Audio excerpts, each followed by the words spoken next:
Assalamualaikum Pak Ustadz. Waalaikumsalam warahmatullahi wabarakatuh. Dan saya juga sudah ditemani oleh sahabat saya Bang Jainuddin. Assalamualaikum Bang Jain. Waalaikumsalam Pak Tung. Amin. Alhamdulillah. Para pemirsa, sahabat beriman dimanapun berada, bahasan kami kali ini tentang takut mati. Wah, ini ada cerita Pak Ustadz. Teman saya itu selalu ngomong itu, cerita bahwa dia di kepalanya itu selalu ada yang bicara gitu Pak Ustadz, kamu mati gitu. Itu saya sendiri yang dengar juga merinding juga itu. Bukan dia aja masalahnya kan gitu Pak Ustadz. Jadi selalu di sini Ji, kamu mati. Kalau teman saya lain lagi. Ini teman bener nih, teman main. Oh iya. Teman main di rumah.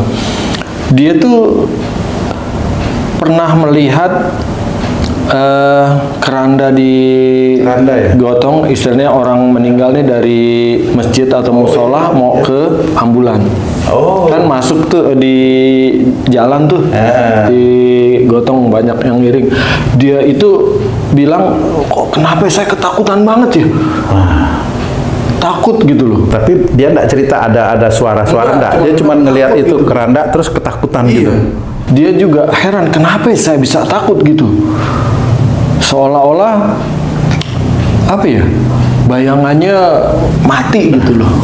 Ini dua cerita yang sama-sama kamu mati, takutnya tentang kematian. Bagaimana ini Pak Ustadz? Mohon penjelasan Pak Ustadz. Iya.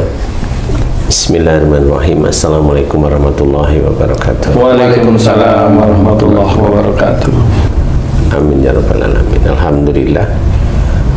Kalau temenmu itu tuh, temenmu itu insya Allah kalau dokter jiwa atau psikiater itu dia bilang ini skizofrenia atau halusinasi. Halusinasi ya? Ya, itu halusinasi. Nah, halusinasi itu muncul itu karena pikirannya itu dipaksa. Kalau orang ahli jiwa katanya itu ada trauma. Iya boleh. Ada trauma tentang kematian bisa.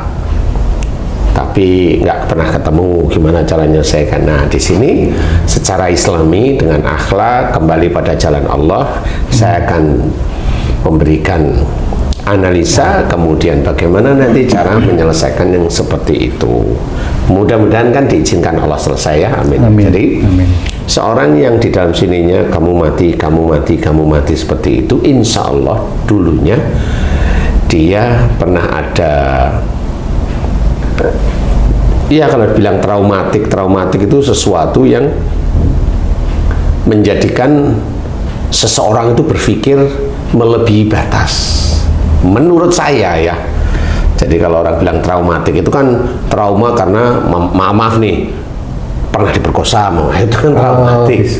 Tabrakan traumatik. Nah, itu traumatik yang kelihatan. Tapi kalau yang halusinasi itu nggak harus seperti itu. Jadi itu dia berpikir yang terlalu berlebih. Maksudnya berlebih terus dipikirin? Ya, terus dipikirin, kemudian nggak diserahin sama Allah Ta'ala, dia berpikir, dia nggak ketemu solusinya, dipikirin lagi, besok gitu lagi, dipikirin lagi, yang nggak ketemu solusinya. Nah, yang tidak diserahkan sama Allah Ta'ala inilah menurut saya itu dianggap terlalu berlebihan. Jadi contoh mamanya temenmu itu Tung ya, dia bisa aja awalnya pernah melihat teman akrabnya, baru aja ngomong sama dia, ketemu jam 4 sore, habis isya meninggal. Di situ kan mikir, ketawa berdua itu kan mikir, kenapa? Akhirnya kan mikir temennya itu dia. Kemudian mikir temennya yang kemudian meninggalnya. Jadi pada saat dia melayat, ya kan gitu, waktu takziah, waktu kunjungan pada temennya yang sudah meninggal itu, dia hanya berpikir itu terus. Nah, itu kalau mikir seperti itu, kemudian besok dipikirin lagi, kenapa ya? Padahal kan nggak apa-apa. Dipikirin lagi, dipikirin setiap sana, itu kan ya berlebihan. Apakah ada unsur ketakutan juga di situ Pak Ustadz? Awalnya kan berlebihan dulu. Mikir kenapa matinya gitu Pak Ustadz. Ya, berlebihan lah berpikirnya, sehingga di titik berlebihan berpikir itu kan akhirnya dia mencoba merajut cerita sendiri, sehingga oh mati ya, kok mati ya. Nanti bisa aja dia berpikir, jangan-jangan teman saya nggak sakit, jangan-jangan saya seperti itu nanti. Nah, di titik ini sudah mulai mendakwakan dirinya atau suuzon terhadap dirinya tentang kematiannya sendiri yang dia takutkan. Nah, di titik inilah ada kesalahan lebih besar lagi di hadapan Allah Ta'ala. Kematian memang milik Allah Ta'ala, kan gitu ya. Tetapi cara berpikir orang normal, seorang muslim yang belajar taat itu ya jangan terlalu berlebihan. Kan gitu ya. Kalau memang kita tidak tahu kematian kita, ya sudah serahin sama Allah Ta'ala, sehingga kita itu cukup hidup di dunia itu beribadah kepada Allah Ta'ala, mengerjakan urusan-urusan dunia ini untuk akhirat. Apa urusan dunia? Kalau bekerja diawali bismillah, tiap kali bekerja bismillah, melakukan aktivitas beda bismillah yang baik-baik.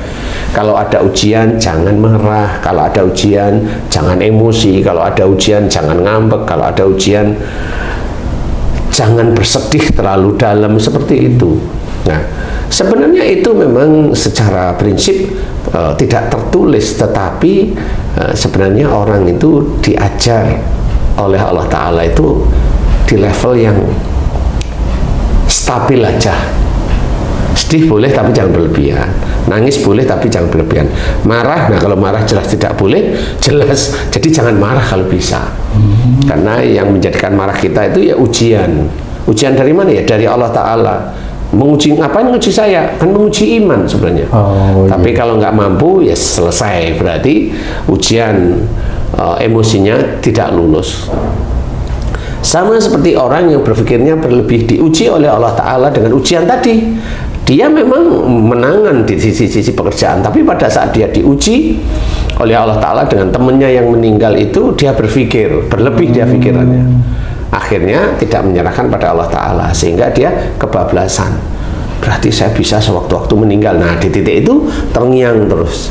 Di titik itulah jin itu akan masuk ke dalam pikiran, karena dia selalu suuzon terhadap dirinya sendiri. Nah, dia hanya mau mendengarkan pikirannya dia sendiri, dia kan hanya mau mengikuti pikiran sendiri. Makanya jin itu akan ngehack di saraf-saraf, di otak, di pendengaran, di penglihatan, di motorik, dihack, sehingga jin itu akan memunculkan suara yang persis seperti yang dia takuti. Yang pada waktu itu takut ya, akan memunculkan suara yang dia takuti waktu itu, temanmu ya, tentang mati itu, mati itu berarti Pak Ustaz, ya. Jadi gitu. Kalau mamanya ada seseorang yang dia takut bepergian, takut kecelakaan, ini kan mikir takut kecelakaan, nanti begini, nanti gimana kalau saya pergi sendiri kecelakaan, siapa yang ngurus, itu kan takut sendiri ya. Akhirnya nanti pada waktu mau pergi, nanti kalau kamu mati nggak ada yang ngurus, ngomong gini kan nggak jadi, akhirnya kan takut juga. Jadi skizofrenia itu macam-macam sebenarnya, insya Allah macam-macam, dan itu tergantung ininya pikiran apa yang dia pikirkan yang terlalu berlebih, yang tidak disandarkan kepada Allah sebenarnya itu. Nah, kalau temanmu memang benar, insya Allah seperti itu, jadi dia tidak bersandar pada Allah Ta'ala. Kematian itu milik Allah, ya, dan nggak usah sombong bahwa saya nggak takut mati, udah boleh. Tetap ya, karena tetap kita itu akan berusaha bagaimana dosa-dosa kita yang kita lakukan di dunia ini diampuni oleh Allah Ta'ala. Kalau bisa kan mohonnya semua dosanya diampuni. Amin. Kan gitu. Betul Pak Ustaz. Dan kalau bisa besok kalau meninggal, kalau bisa jangan dihisap.